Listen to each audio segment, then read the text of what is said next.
Nirankari mission की सच्चाई क्या है, आप मुझे बताइए खुले लफ्ज़ों में। देखो, मैं हमेशा से कहता आया हूँ, पंथ कोई बुरा नहीं होता है, ज्ञान कोई बुरा नहीं होता है, ज्ञान पूरा और अधूरा होता है। या तो ज्ञान पूरा होगा या अधूरा होगा, बुरा नहीं होगा।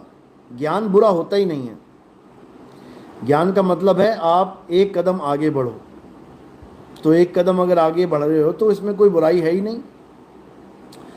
एलकेजी से लेके यूकेजी, फर्स्ट सेकंड थर्ड करते करते पीएचडी तक ज्ञान ही ज्ञान है। और आप कोई भी ज्ञान ग्रहण करोगे उसमें बुराई नहीं है, लेकिन हाँ, अधूरा पूरा होता है। जो ज्ञान अधूरा है वो अधूरा ही रहेगा, वो आपको पूरा नहीं कर सकता। निरंकारी मिशन का जो ज्ञान है वो साकार से उठा के निराकार तक पहुंचा देते हैं। उनका ज्ञान यही समाप्त हो जाता है दो हाथों के बीच में। दोनों हथेलियों के बीच में जो आपको निराकार दिखाई दे रहा है, उसी को वो सत्य मान बैठे हैं। और उसी निराकार में जो ये सारे जीव घूम रहे हैं, पृथ्वी सूरज चांद सितारे घूम रहे हैं, इसको वो साकार सृष्टि मान बैठे हैं। इन्हीं दोनों में उलझ पुलझ के मर जाएंगे। कोई सरगुण में रीझ रहा, कोई निर्गुण ठहराए, अटपट चाल कबीर की मुंह से कही न जाए। इसी निर्गुण सरगुण में सारा संसार फंसा पड़ा है, निरंकारी भी फंसे पड़े हैं, कोई बड़ी बात नहीं है।